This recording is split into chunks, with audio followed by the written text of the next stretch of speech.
March 2nd, 1955, and the bus going through Highland Gardens in Montgomery, Alabama is filling up quickly.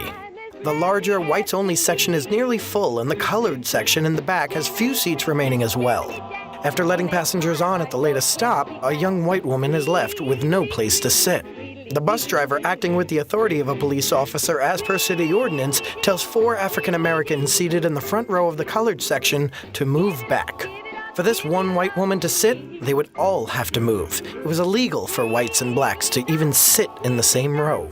3 of the black passengers move, but the last one remains. This is not Rosa Parks. Miss Parks' refusal to give up her seat would not happen for another 9 months. Sitting firmly, steadfastly, is a 15-year-old Claudette Colvin.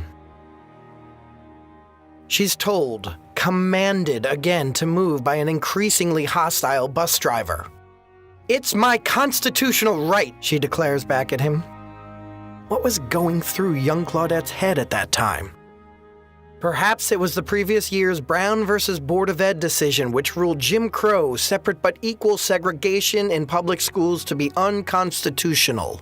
Perhaps it was her school's celebration of what was then called Negro History Week for the entire month of February. That month she learned about African-American activists like Frederick Douglass, W.E.B. Du Bois, recent heroes like Jackie Robinson and Marian Anderson, and for the first time, African history. Perhaps it was her 15 years of using segregated bathrooms, drinking from segregated fountains, and having to bring a tracing of her foot to go shoe shopping because she wasn't allowed to try them on before purchase. Whatever it was, Claudette Colvin was not moving. Later, she said that she couldn't. History had me glued to that seat.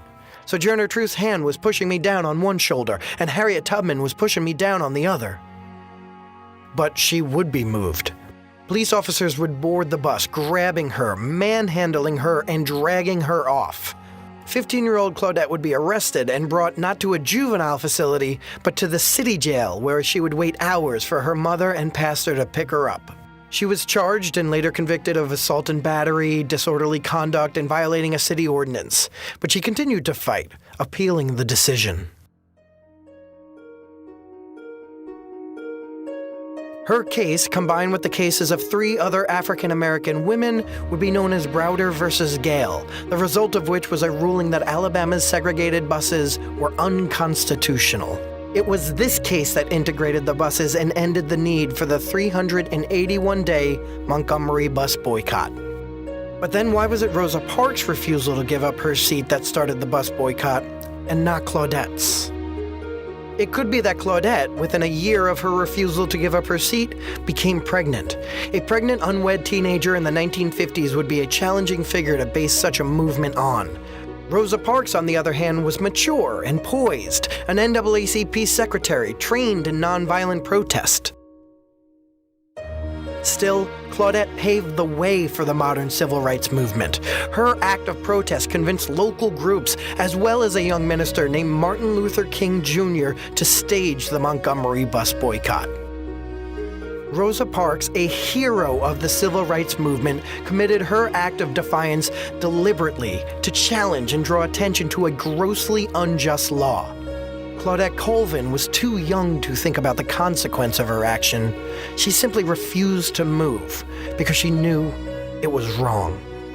And in that instance, she showed how young people can truly change the world.